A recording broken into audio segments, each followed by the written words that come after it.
Welcome to the Comfort via Discomfort podcast. My name is Adam Beaumier, and I am so happy and grateful that you're here with me right now. Embracing discomfort has literally saved my life, and it's now my mission through this podcast to help others around the world lean into discomfort and vulnerability so that they can live their best life. Hey everybody, welcome to episode 15 of the CVD podcast with Hakeem Subair. It just seems like yesterday that I released the first episode of the CVD podcast, so I'm really happy that we're already at episode 15. I learn something new every single time I record an episode, and I know for a fact that you are definitely going to learn something from Hakeem by listening to this one. He is one of the most genuine, authentic, fearless leaders that I know, and I've admired him since the day that we met back in 2014. I met him when we were both attending the University of Windsor, and while we were there, we were both part of a club called Enactus Windsor. I know it's come up a number of times during the podcast recordings, and it's honestly just because it was a fundamental part of my undergraduate experience, and I got to meet some amazing people like Hakeem and work on some amazing projects. So in 2014, Hakeem was the project manager of Project Relief, and so he was leading a team that was tasked with helping a village in South Africa get access to clean drinking water, right? We should all have access to that. And obviously we don't. Some people in the world don't. And so it was a huge problem that we were trying to address.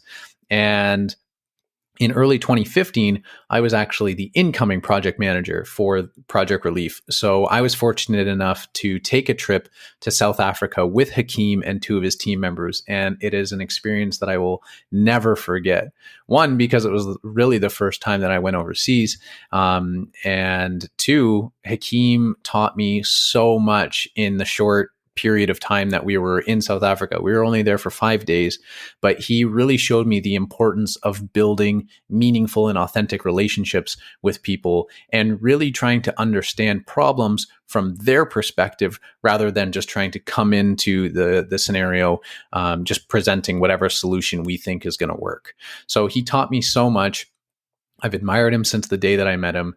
And ever since then, we've stayed in touch. Over the last 5 or 6 years, Hakeem has been the CEO and founder of a company called 1 Million Teachers. He started it when he was doing his master's program at Queen's University in Kingston, Ontario. And the company is on a mission to address poverty by working on education. And so they work to empower teachers in sub-Saharan Africa. They're working in about 17 or 18 countries right now. So the company works to empower teachers to be the best that they can be so that they can deliver the highest quality education from kindergarten through grade 12. So obviously a really big problem or challenge that he and his company are working on right now. He's told me that he's been through hell and back many times trying to figure this out. He describes this as, on the outside, working with marginalized communities and vulnerable communities, working in poverty, can be sexy, right? People want to put that on their resume and show that they're doing social good. But he says that not a lot of people want to put in the work every single day and go through hell and back to be able to actually make a sustainable difference. And that's what he's doing right now. He is an incredible person, very inspiring leader. I actually got to meet up with him in June in Kingston, Ontario, because 1 Million Teachers was putting on an event. And the company that I'm helping run, Creative Brain, was actually invited to that conference. So I got to meet Hakeem for the first time again in, 7 years or so. It was incredible to see him and all of the wonderful people and organizations that 1 Million Teachers has brought together. It is just really incredible. The event was called Munatoro. I'm actually rocking the t-shirt right now. Munatoro, the translation is we are all coming together. And that's what Hakeem does. That's one of his superpowers, is to really gather the troops, gather everybody, get them motivated and inspired and committed and charge into battle. So this episode is really, really interesting. He talks about even going from being the CEO of a microfinance bank in Nigeria and really having it all to sacrificing all of that and moving to Canada to pursue some different opportunities and really struggling for 5 years, the first 5 years that he was here, all the way up to being the CEO of 1 Million Teachers. So really interesting episode. Give it a listen. Let us know what you think. Leave a comment, leave a review. We love to hear from you. I hope you're ready. Here we go. All right. I'm here with my friend Hakeem. Hakeem, thank you so much for being on the podcast. Super excited to get into your story, my friend. You are somebody who I've admired since the day that I've met you. And I'm really looking forward to diving deep into your story and what you've been through and how you've gotten to where you are. So why don't we get started with you just telling a little bit about who you are and what you're up to right now, and then we'll get into the questions. Okay, Adam, I'm sure you know the feeling is mutual. So thank you for the privilege to be here today. Really excited to do this. I know the importance of something like this.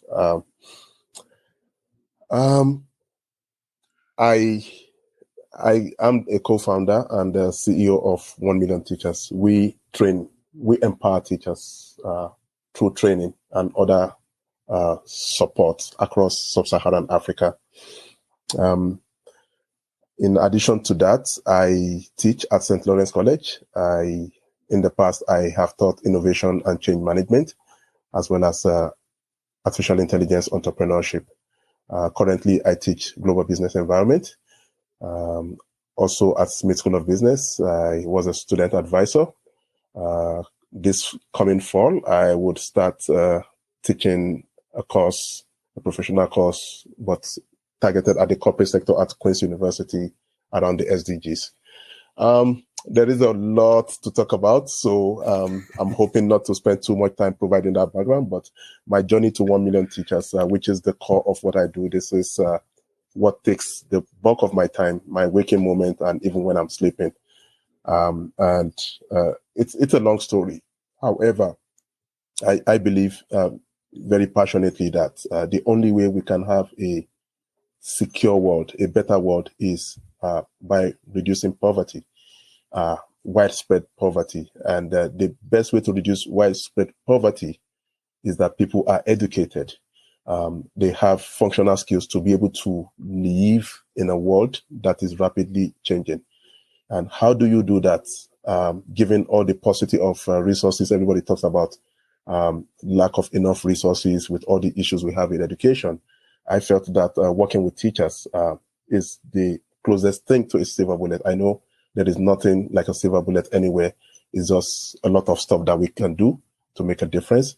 But I and my friends and my colleagues choose to focus on teacher development, believing that if we get teachers to be the best that they can be, particularly in the communities that are most vulnerable, then we can make a lot of difference in the lives of many children. Hakeem, I absolutely love what you do with 1 Million Teachers. I've known about the company for a couple of years. It's really only over the past 12 months that I've really jumped into more about what 1 Million Teachers is and the work that you do. And from what I know about you, I know that you are 100% about people. Like that is the one thing that you are focused on more than anything else. And, within 1 Million Teachers, what is it about the people in 1 Million Teachers that is allowing you guys to make progress within this wicked problem of education and poverty? Adam, thank you that you mentioned that wicked problem, and that's really what it is, because every time we think that we're making progress, the target is shifting. Look at what COVID has cost, and now look at Ukraine. Food prices, and all of that, inflation. Really, really going crazy. I think the most important thing for 1 Million Teachers is first of all, almost everybody who works at 1 Million Teachers, who are the members of our core team, they are mission focused. And for me, that is the biggest qualification for you to be part of 1 Million Teachers. I want to be sure that you are doing this for the right reasons, and that this work, you really, really are passionate about it and you care about it. This is not the kind of work you would come and make money. Yeah, it's just suffering, honestly. So if you're not in it for the right reasons, you'll be really frustrated and you'll disappear. And we've seen it in the past. So many people who, because of the hype, everybody likes when we talk about poverty, underdevelopment, these are very sexy topics, right? Poverty porn. Everybody, people want to be they want to be seen. They want to be able to put it on their resume. I did this. I worked with these vulnerable communities and all of that. But not many people are willing to do the work. And for them, it's something opportunity to further bolster their resume. And they quickly realize at 1 Million Teachers that, wow, this is a grind. And I got to get out of here. We've seen many people come back when they see some of the progress that we have made, and they come back. People like winners. Unfortunately, I, on the other hand, I like to bet on underdogs. I think there's something about it, like you see somebody overcome incredible odds and then come out on top. So those are the kind of people that we have at the core of 1 Million Teachers.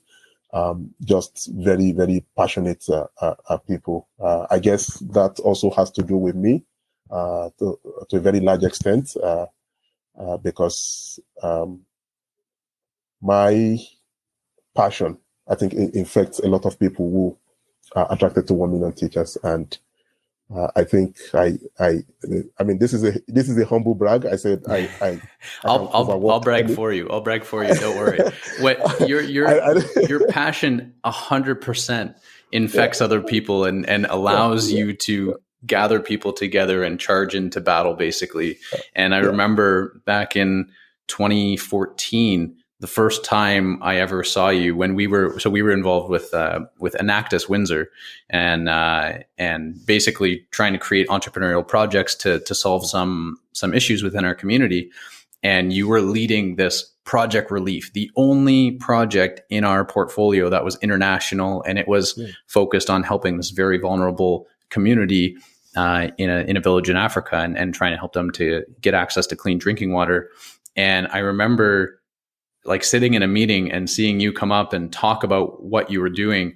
And I mean, man, you bring in this energy, and your smile literally lights up people. And people, like when you walk in the room, your energy lifts other people up. And you talked about something specific, and that's resiliency, right? Building up your resiliency. And you only do that by going through suffering, by overcoming obstacles, by overcoming challenges.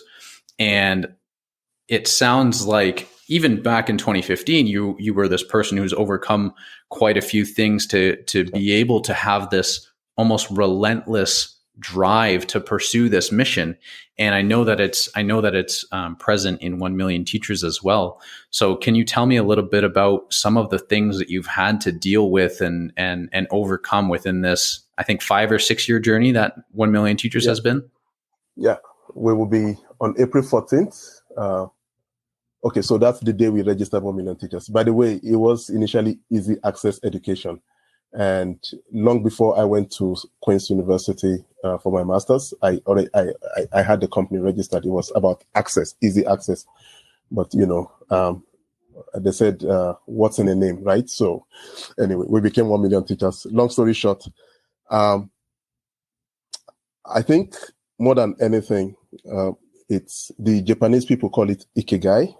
I don't know if you're familiar with that word, but COVID causes the voice, and we talk about it in various situations. We talk about you finding your voice, and 1 Million Teachers was that thing for me. A situation where the thing that you became passionate about is also something like you felt that somebody had to do it. Somebody just had to do it. That's your conscience. And not only has somebody got to do it, but that you have the ability to pull through with it, which is talent. You have the skill set. And then the world needs it, right? That's the need. So so the voice is just, for me, 1 million teachers is just that intersection of everything. What I do at 1 million teachers, what I do now, all the thing, it seemed like all of my life, all of my education, all of the places that I've been, the people, all of everything that I've gone through was in preparation for this work. So every time it seemed like we've hit rock bottom, like we are broken. Honestly, I don't know how, but there is some deep reserve somewhere that over time I became confident that there is no way we're not going to succeed. I tell people, like, even in situations where we need their help, and I'm like thinking in my head, I'm like, with you, we're going to get to our destination. Without you, we're going to get to our destination. And I say this to the team also sometimes to just bolster their confidence. Like, see, if you put in the work, you don't need to worry too much. And, we talk about self-efficacy, right? Self-efficacy is about you having that quiet confidence. It comes from experience too, because you've overcome similar challenges, maybe not as big as this, and you've triumphed over those challenges, and then other challenges, and then you've triumphed with that. So over time, you're like, I have all that is in me to make this happen. So for me, that's really 1 million teachers. There is no problem that we encounter that I ever was in any doubt that we will not overcome. Like there's never been any doubt. There are many situations that I've asked myself many, many times, what did I get myself into? Like it doesn't happen anymore, but there are those moments like I've sat down in, where nobody's looking, I've cried my eyes out, there was a point where I maxed out credit card to just pay for stuff, do this, do that I couldn't even pay my phone bill, that I had to be cut off. And people see me smile. People see that we still get things done, and they have no idea. Only a few people on the team, when they say, I know that smile, that you're suffering. I say, yeah, really, really suffering. And it's that ability to know that, see, there's going to be a light at the end of the tunnel, and you have what it takes to get out of it. And if you stay, as long as you're on the right path, right, if you stay with the problem long enough, honestly, you would find a way around the mountain, or go over the mountain, or burrow your way through the mountain, whatever it takes. It's like water. You can't stop water. It's going to find a way no matter what, or air. So that's the kind of way that I saw 1 million teachers. And so it's all of those little things that I have done in my career. I was in the banking industry, and honestly, I tell people that the banks that I worked, it was a fantastic training ground, because I went through hell in some situation for other people. And I say that there is no hard work that I do at 1 million teachers that even compares to what I did in some of those banks, because I worked in a bank early on after I graduated from University of Nigeria, that we were in a very intensive 4.5 months, like boot camp, like in 17 courses within 4.5 months. And if you got less than 70% in more than 5 courses, you're kicked out of the program. It was that intense. And for the first time in my life, I rolled up my sleeve. I'm like, we're going to get this done. And so just all of those kind of experiences begin to help you build your confidence. I remember even before I was given the offer letter, one of the executive directors asked me, if you were this good, how come you had this average grade? It was a challenge. And yeah, it is that and so many other things. I'm sure we'll get to talk about it. Yeah, I'm really glad you started to bring up some other experiences, because obviously, through some of the things that you've gone through with 1 million teachers, I mean, you can, maybe because it's within the same company, you can kind of see how, like, oh, this lesson directly relates to this lesson, or, this struggle, this challenge that we've overcome here can now be applied to something like 3 months later. It might be easier to see the connection.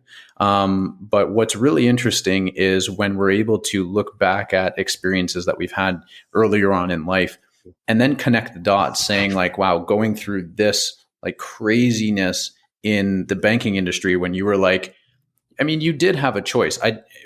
There are some situations where people are like, "Oh, I didn't have a choice," and it's like, well, you always do. Like in that situation, when you knew that you had to get 70% or more in the majority of your courses, there's two ways to go. It's either put in the work or don't. and you're sitting there, you're like, okay, roll up my sleeves, like let's go. I have to in order to pursue what I want to pursue right now. This is what I have to do, and going back to part of how I was sort of bragging about you is that, you're seen not only as this person who has this energy, but this person who has this relentless drive to the to the purpose, right? To your purpose. And that's helping other people. And I know that you've talked again a lot about people. And so I want to get into like what keeps you as an individual going through these times when you're being dragged left and right and almost torn apart, and you're suffering yourself. You're in the back, maybe crying, and then you're like, okay, I got to get myself together. We got to get got to get moving. Like, what is it then that keeps you going? I think self-belief more than anything else. They said, if you think you can, then you can. If you think you can't, then you can't. You have to have that self-belief. I used that word humble brag earlier for a reason, because I do know that I also have that quiet confidence that when the occasion demands, I rise up to it, particularly as far as 1 million teachers is concerned, that I have everything. I've been prepared for this. I'm sort of an expert generalist, like, in so many areas. When we talk about language of business, finance, I'm well grounded in economics, law, finance, accounting, and all of that. I can read accounting like a book, like I'm reading a novel. You understand? So, and I may not be able to speak very well, but I'm a fairly good communicator when it comes to writing. And I feel like all of those things, particularly when you're leading an organization, they are very critical components. But you talk about the energy that I have, and that's where my introversion comes in. And I don't believe anybody is like extroverted or introverted. I think it's a continuum, and that you tend towards introversion or tend towards extroversion, rather than like, it's not static, and it depends on the situation, the people, your mood, so many factors. Some people just bring up your energy, and then we human beings were very dynamic, and even for leadership, there is no style, right? It's situational. There are times when I need to be dictatorial. That's the best approach for that time. There are times you need to find consensus. There are times you need to be democratic, all of that. But what I see that has worked for me more than anything, that it seemed like maybe I have energy, is because at the time that I show up to people, the thing that they see me doing is the thing that I'm very passionate about. So I get out of that stage or in that networking event, I am exhausted for hours. Even for some few days, I don't want to talk to somebody because I'm drained. So, but at that point in time, all of my energy is towards that thing that I'm passionate about. I don't have most things I'm not interested in, honestly. It's very hard to interest me in many things, but there are certain things that just get my energy up. I mean, no matter how tired I am, there are certain things. When it comes to 1 million teachers, like I'm up there. I know Professor Chin, one time we were in Rwanda, she was like, do you ever shut down? When you sleep, do you shut down? I said, I don't think so, because even when I'm sleeping, I'm processing. I'm awake 3 hours before I stand up from the bed, and I'm not sleeping, and it's almost always about 1 million teachers. So it leaves little room for most other things. And I think that's where it comes from. If I don't have that passion, honestly, it will be very difficult for somebody to interest me in something. So, right. I'm not always on. Well, no, I mean, you can't be, whether you're wherever you are on that spectrum, whether it's towards extroversion or towards introversion. I'm more on the extroversion side. But I can't always be on. Absolutely not. Yeah. And, it's interesting, like when my wife and I go to a party, for example, like for me, more often than not, people add energy to me. I'm almost like taking blocks of energy from them. My wife, on the other hand, being in that social environment oftentimes drains her a little bit of energy. It's not that she doesn't like people. She loves people, right? Yeah. She absolutely loves connecting with people and building those relationships.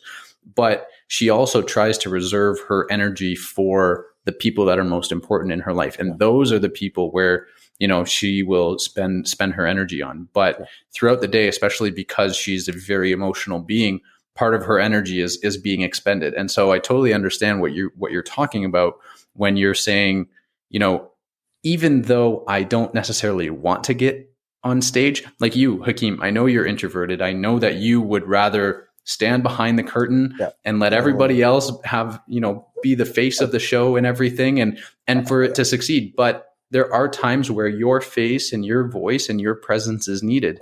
And so how do you balance that? Because it definitely does sound exhausting. And if you're awake 3 hours before you actually wake up and get out of bed, that sounds like it could be something that might lead you down the road to burning out and to being exhausted for an extended period of time. So, and I think it's really important to talk about. So how do you actually balance that? Well, the good thing about what I do right now is, and I'm really grateful for that privilege. I know when we were just warming up, we were talking about privilege, and that's something I'm grateful for. I haven't been the luckiest person, but I've also not been the most unlucky person. You know what I mean? So what I do right now gives me that privilege. If something is not working or I have a meeting that is scheduled, and I will cancel that meeting. I'm doing a better job of that to take control of my own time. I feel like I have earned the right, to do the things that I love to do, to take a long walk, to just go out with the kids, to do all of that. So that is the privilege that I have. I could be working all day on Sunday, all day on Saturday, and Monday I said, no, I'm not doing anything.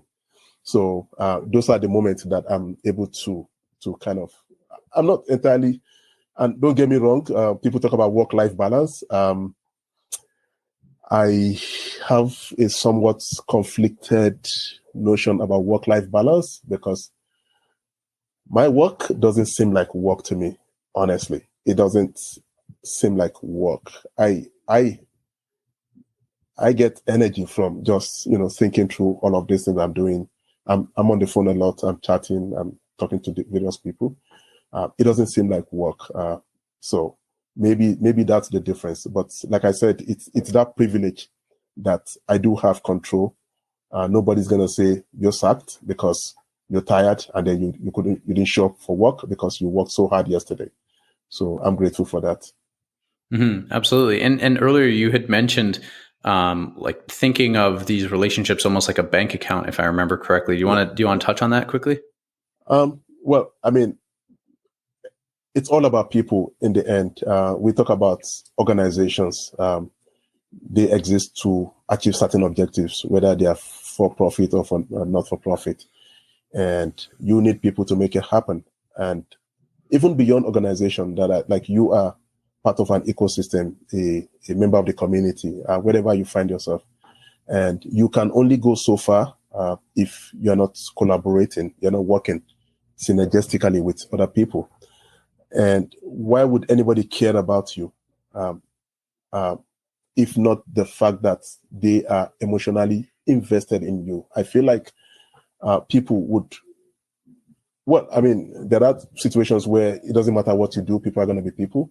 But generally, people are very kind, people are very nice. And I think it's also part of our DNA, even though at some point, some of us become something else.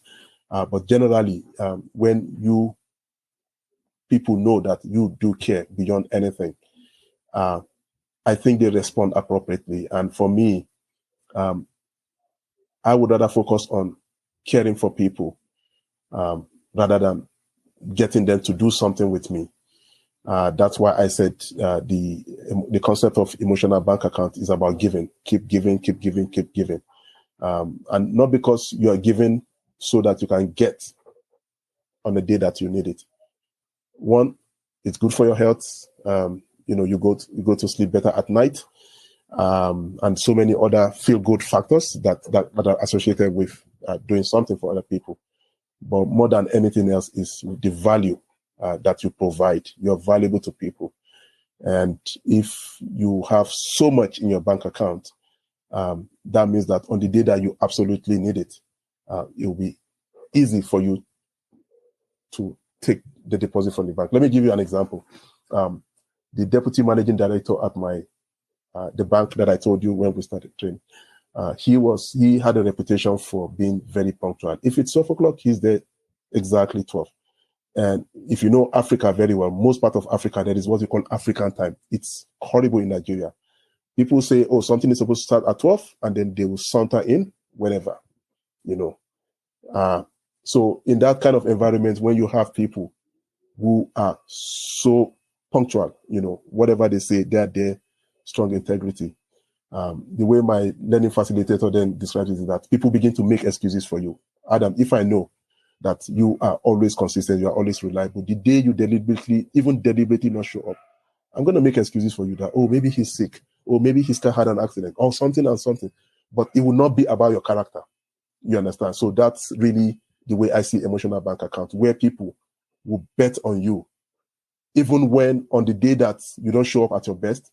But if, on the other hand, you are somebody who makes excuses every single day, the day you genuinely, I don't know if you've read the story of the wolf, who would go cry to the village, wolf, wolf, wolf. So someday when the wolf actually came, nobody listened because, hey, you're only shouting wolf. Nobody takes you seriously anymore. So that's really, for me, apart from human beings, that's kind of another way to look at emotion, that concept of emotional bank account. Keep giving, be a giver. Right. Keep giving, be a giver. I do appreciate that. And I do like the concept of giving, not just to give, but giving to add value, because that's if you're giving to give, then, or if you're giving just to get eventually, then your giving is not really pure. It's you know what I mean? It's not like intentional. It's intentional just to get something out of it. It's for you. It's not for the other person.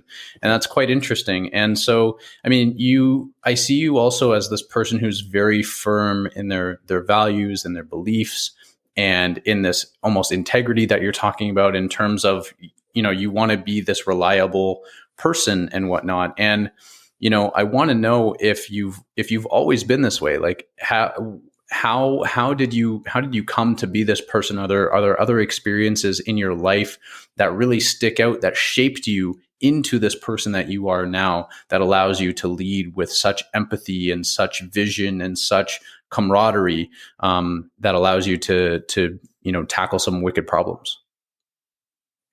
Well, sometimes you learn from things, from other people's mistakes, and you tell yourself, I'm never going to be this kind of person.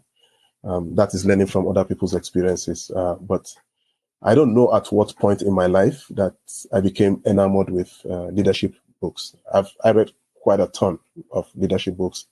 I think my favorite is Steve John Maxwell, Developing the Leader Within You, Developing the Leader. So he has this series. And then the 360-degree leadership, where you can exercise leadership regardless of your rank or position, from wherever you find yourself in any setting. So it is reading all of those books that, and I felt that I needed to internalize the messages, So what's the point of reading books when it doesn't change you? The whole point is for you to change behavior for the better. And early on in my career, I think I've been very lucky. We talk about privilege. I almost shortly after I started work, I found myself managing a two-person unit, and with a large balance sheet, because my boss became pregnant and she had to go on mat leave. Zero experience. I was thrown into the deep end of the pool. I saw hell. And the executive director, who was like our overall supervisor, didn't care. I was scared to death. Like, oh my God, what is this?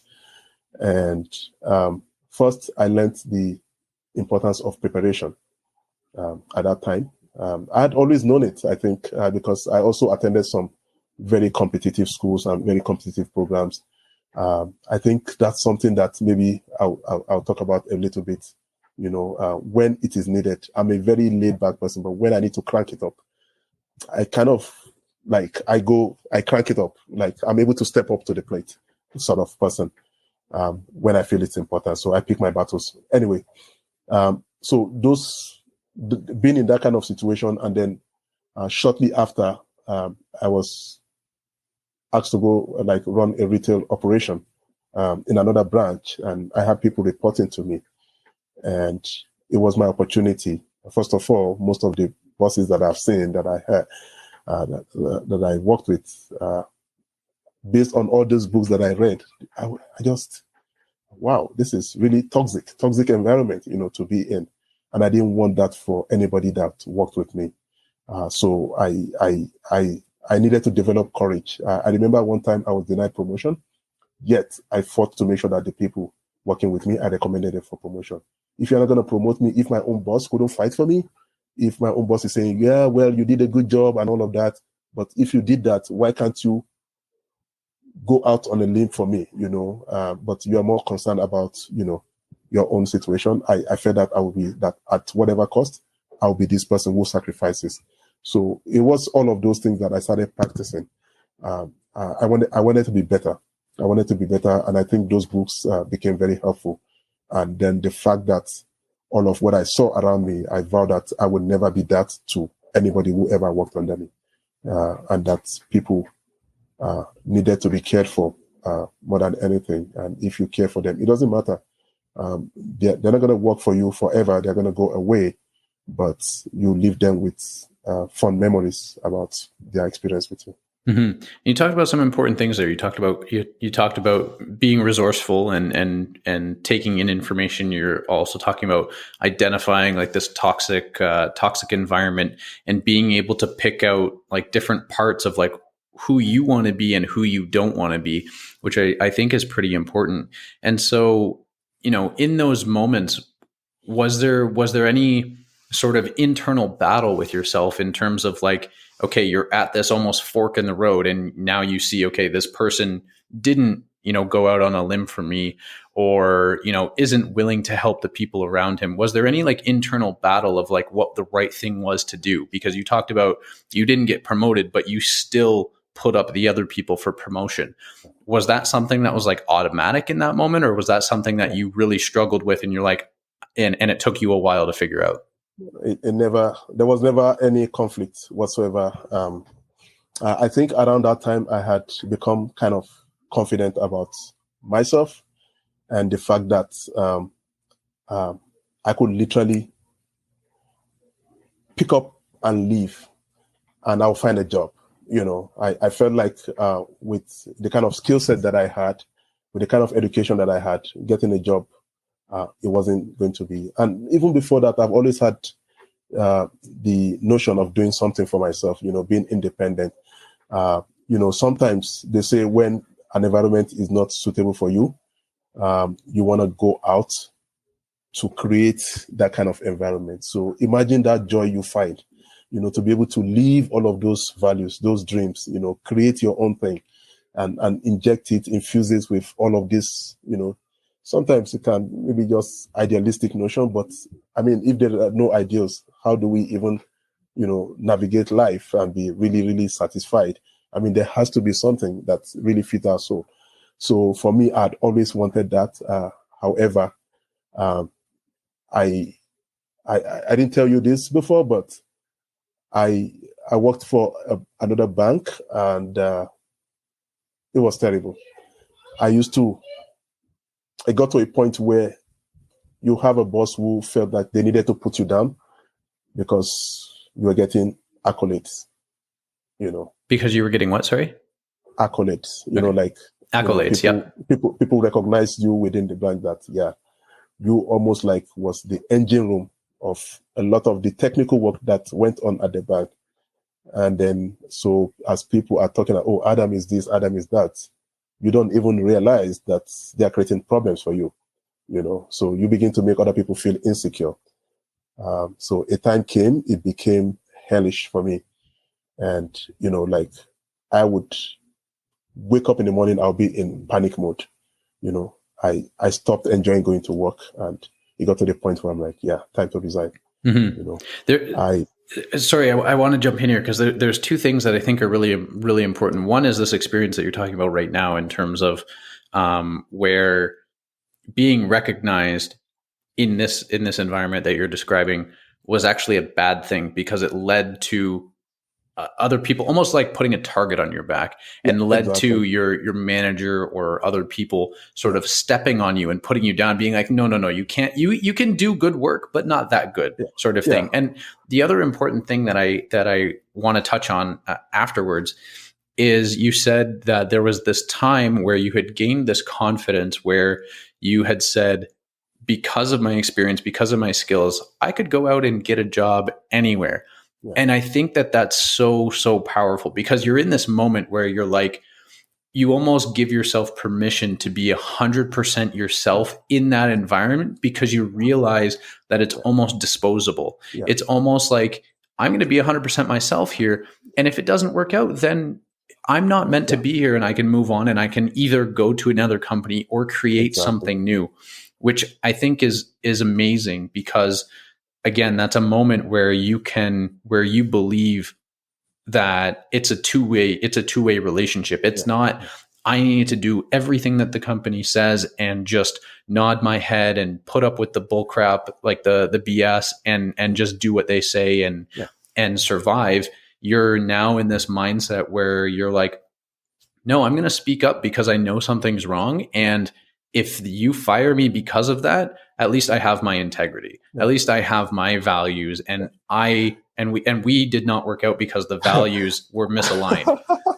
Adam, it's funny because at the point I almost always had a resignation letter ready.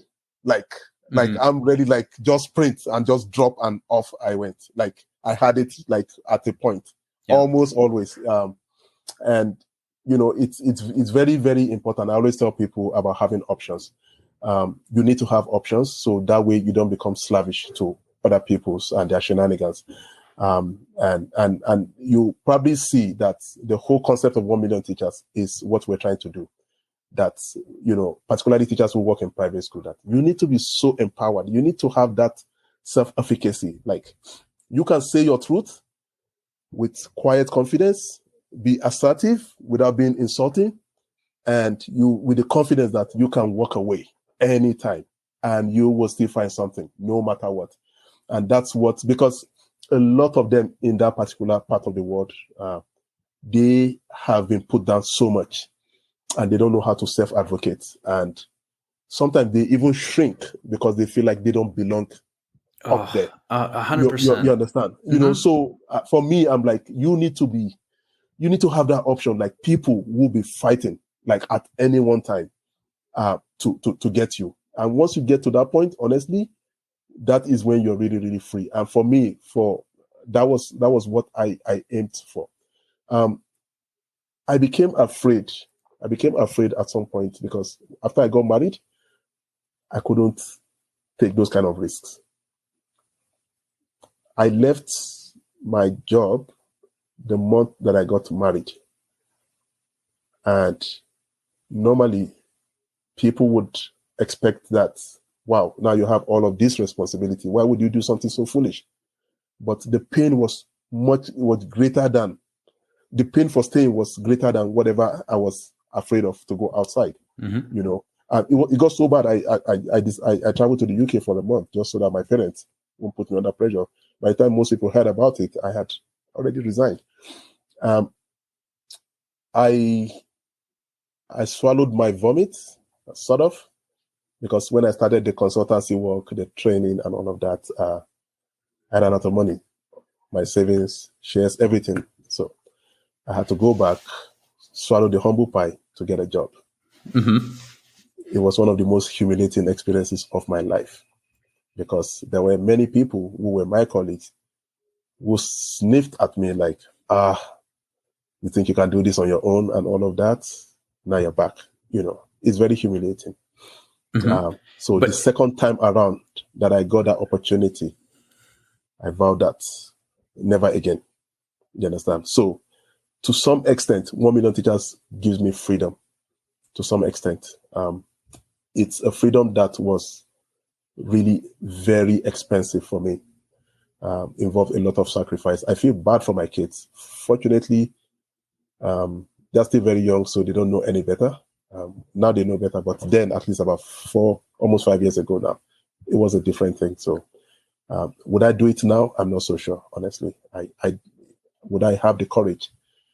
Because when you look at your problems and your responsibility, you tend to take the path of least resistance, the path of lower risk.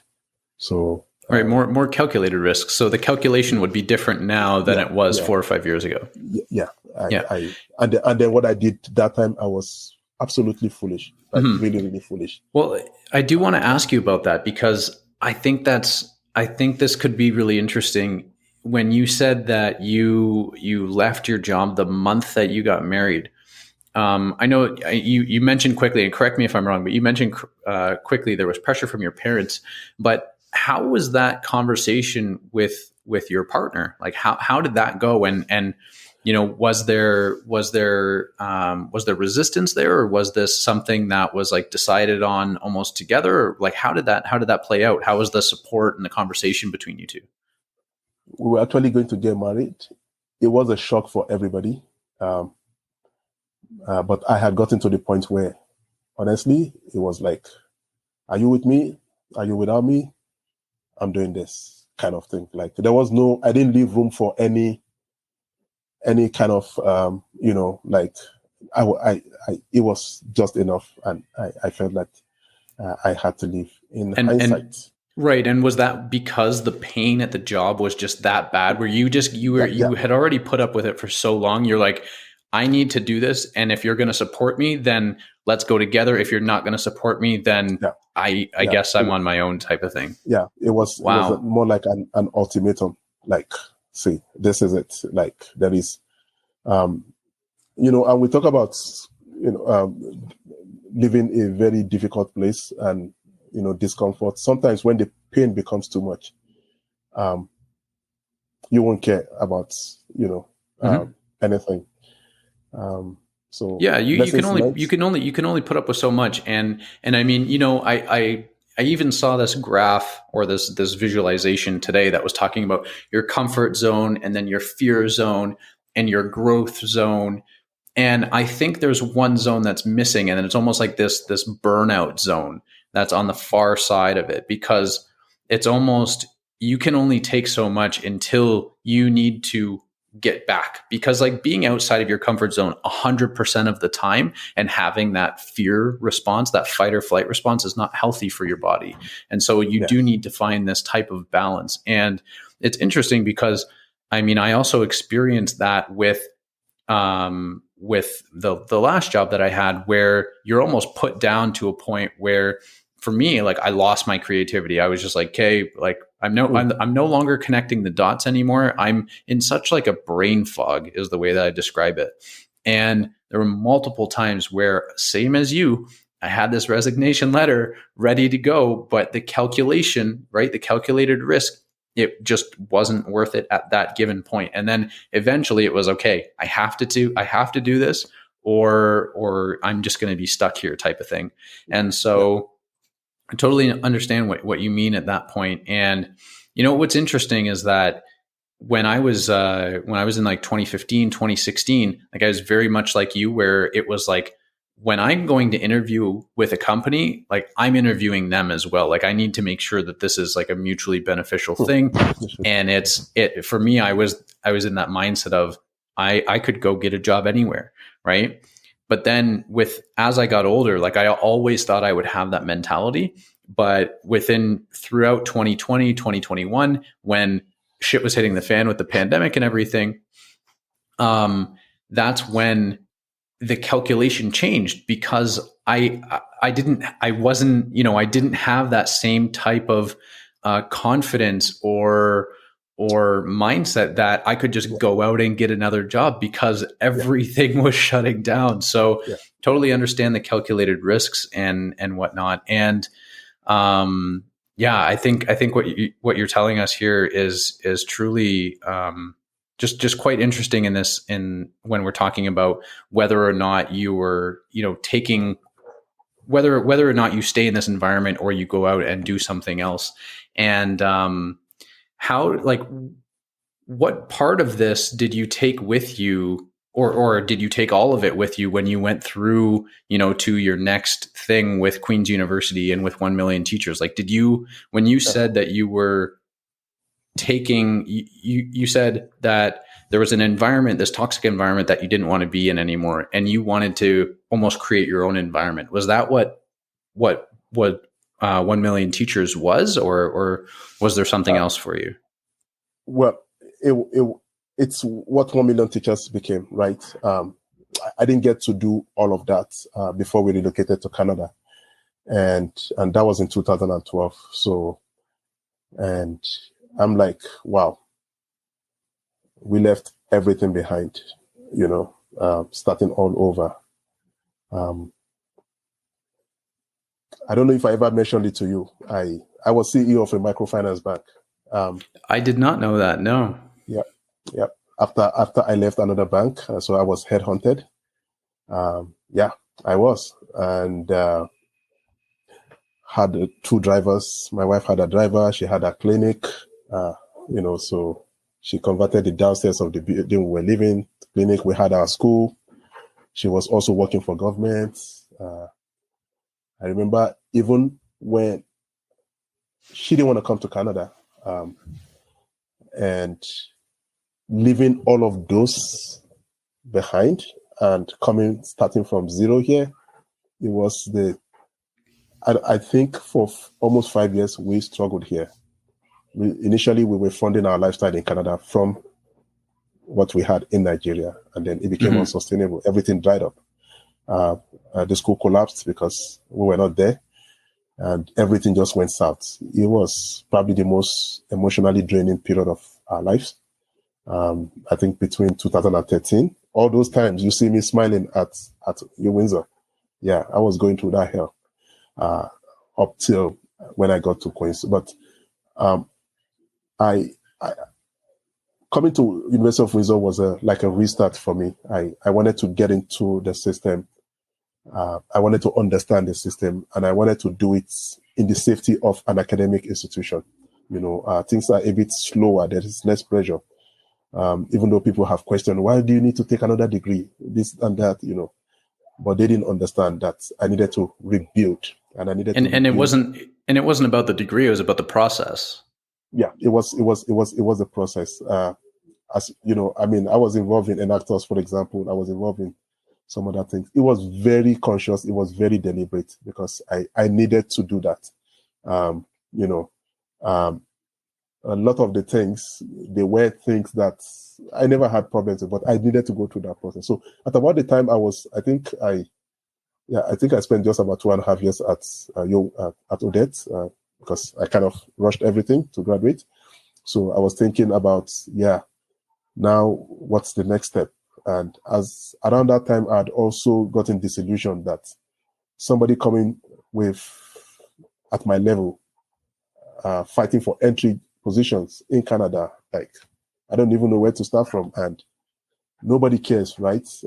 And I've never been this proud person or whatever, like always willing to learn. But I felt like if some of the things that I've been thinking about back in Nigeria, that I had the opportunity to do it in Canada. So I was looking for a program that could help me to gain more experience in the entrepreneurship space. Even if I wasn't going to apply the knowledge in a work setting, but maybe eventually to set up my own incubation or acceleration program or even teach. That was in fact, I wanted to start a PhD right after. I had to jettison it because of 1 million teachers. So that was really it for me. And initially, I kept saying that I don't know what I was thinking, honestly. Like if I ever imagined the kind of problems that I was going to encounter, I probably wouldn't have started. But that's also one thing about faith. Sometimes you just need to make that jump and trust And that's also something that's for people to be entrepreneurial, they need to be comfortable with ambiguity, be comfortable with not having all the answers. Sometimes you only have 30% of the answers, like clarity. I remember recently I was with the dean at the Faculty of Education. I said, Rebecca, so we're just having a checkup meeting. I said, Rebecca, do you know all those times I was at Queen's talking, like I had no clue what I was talking about. I've looked at some of my past, like, it's so bad. I'm so ashamed. I can't even look at those old presentations when I was at Smith School of Business because, I'm like, what the hell were you thinking? This is idiotic. Like you think and all you had was just that passion that was driving you. You had no clue.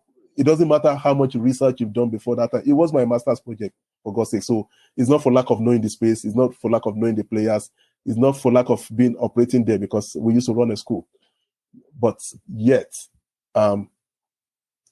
you are really, really clueless. And the only thing that gets you going is to just start and being comfortable that somehow you would find your path. You understand? So the mission was what was driving us. We knew what we wanted to do.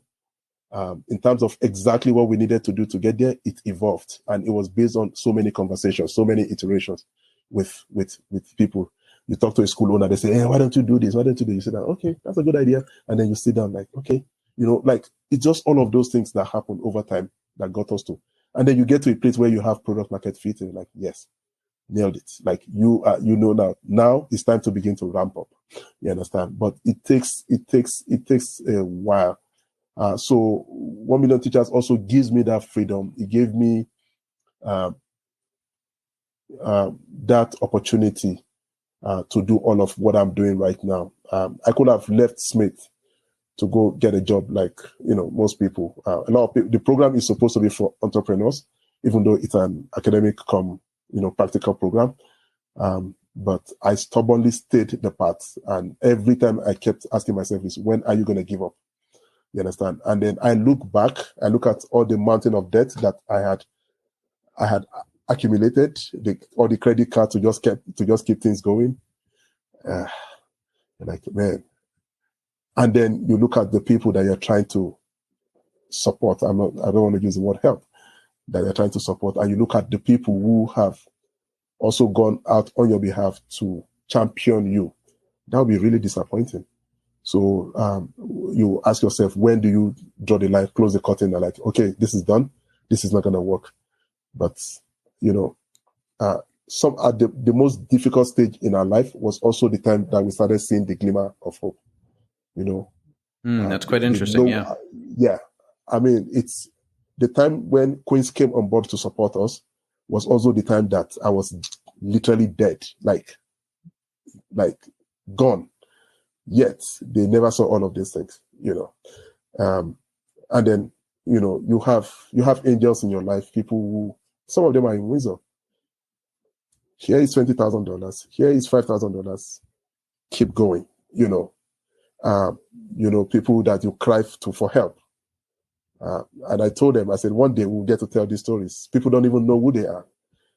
I have a few friends, two of them in the UK, who just came, and one of them mobilized, say, hey, here's $125,000. Let's keep going. At a point, I had to stop accepting money. People have reached out to me. I'm like, no, I don't want to trade one employer for another employer. There's a whole lot we need to figure out. We're not there yet. But yeah, it's been wild. It's been crazy. Mm-hmm. Adam, you have no idea. I have had to relocate my team members to help pay rent so that they can be available to do 1 million teacher work when I couldn't even make rent. Like it's crazy. Yeah, no, it sounds like a pretty wild story. But what I'm getting from all of this, one of the main things that I'm getting from all of this is no matter how much you think you know about the situation, you're not going to uncover things until you start. And it's when you start and you start taking one step forward at a time that you start uncovering these things that you just didn't even know almost existed. Like you said, this was your master's program. This was something that you were studying over and over and over and over again. And it actually brings me back to when you and I traveled to South Africa in 2015. And again, yeah, I was very, very much in your shoes, where I thought that I knew what I was getting into. And then we traveled to South Africa and I was like, whoa, like this is so much more complex than I ever thought I knew. But it's when you step out of your comfort zone and start exploring that space for real, that you start to really understand how uncertain it is.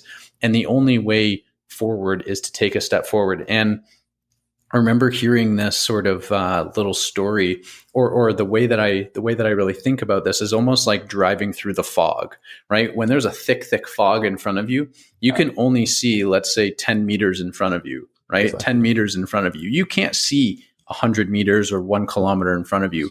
And so it's completely pointless to try and focus on 1 kilometer because you can't see it. So the only way to eventually see 1 kilometer is to do 10 meters at a time. Once you get to 10 meters, now you can see where the 20 meter mark is, and so on and so on. And that's step by step how you get there. And that's really what I'm hearing. Yeah. I tell my team also, I said, sometimes they are, I said, forestry, long term, short term. If you focus on the long term alone, just keep dreaming. You don't need to do anything. Just keep dreaming. And if you want to focus on the short term, squeeze the orange. There'll be no juice left very soon. So you have to think trees and you have to think forest, and you have to be able to alternate between all of these all the time. One of the big joke with them is, when they say, so what should we do? I said, I don't know. Like, what do you mean you don't know? I said, well, I don't know. But if I see a wrong answer, I know a wrong answer. So this is not like even at the 1 million teacher logo, we fought for this, like everything that was presented. I said, nope, this is not it. Nope, this is not it. And so what exactly do you want? I don't know. And for me, it was really a big lesson. And I like to share this part because it's also part of being vulnerable, admitting what you don't know. And I truly didn't know. So they many times they wanted me to have answers, and I don't have answers. So imagine you pretending like, oh, you do know it, whereas you don't. Eventually, you're going to be found out, or you do something stupid that puts everybody in trouble. So some people can't even relate to that. I've had people with 1 million teachers. I said, honestly, we have a mission. In terms of exactly how we're going to get there, at this point, we're figuring things out. I may come to the stage and talk about where we're going and all of that, but in brass tacks, so we had those kind of very frustrating conversations. Like, I really don't know, but I have faith that we are going to navigate this. That's quite interesting, and I love how you said that you have to be vulnerable in that moment, because if you don't lean into the vulnerability and say that you don't know something, eventually you are going to be found out, and then there's not going to be trust between your team. Right? Yeah. That you're going to build trust if you say, I don't know, but we will get there, versus, oh, I know exactly what it is, but actually secretly really not knowing, because again, you're going to get found out eventually. So that's a great point. I also love the tree in the forest. I've never heard that one. So I think that's a really great takeaway. We've been through so much in the past hour. Going from being the CEO of a microfinance bank to just taking everything, uprooting and moving to Canada, to being in a toxic environment, and then essentially creating your own environment where you can not only have this amazing workplace, but also relentlessly pursue this incredible mission to help other people. And so, Hakeem, what I want to ask this last sort of question is, what would be your advice for anybody that's listening that's currently stuck in their comfort zone, whether they're completely overwhelmed or they just want something more out of life? What would be your one piece of advice for them? Okay, so maybe not one piece of advice, but first of all is that self-awareness, knowing who you are. I think it's very important. Most of us don't really know, or we are afraid to ask. to do that introspection. I think is very important. I know my strength very well. I know the things that I know how to do, and that's the starting point. Something I would also like to share is taking that leap of faith. I know everybody can be like start up, go get, even if you want to do it within organization, you're a corporate person, that's fine also. But some of the most difficult work that the most successful people have achieved are also because they've eaten that frog. I mean, there's, I don't know if you've heard of that, eat that frog. You wake up, this is an unpleasant task, but this is something you absolutely have to do. So do it. It's not going to be palatable, but just do it and move on. And that's also something that I've learned, doing the difficult work, taking the difficult decision, however difficult it is. It's not going to go away. So just do it. So eat that frog. Also, I think another advice is, I know we talked about it earlier, about the whole concept of emotional bank accounts, about helping as many people as possible to get what they want, and then you would also be successful if you continue to help. But somebody that I really learned a lot from is Nelson Mandela. The whole concept of forgiveness. I was thinking about it today when you sent me some messages. And how do you stay in prison for 27 years yet not only forgive those people, but also bring them into your fold? And I have people who have worked with me in the past as bosses, as subordinates, who have harmed me in one way or another. Most of them are back to 1 million teachers in one shape or form. I actually reached out to them that, see, and you know how liberating that can be for you? It's freedom. So it's something we need to learn. It makes me free. I'm in my happy place.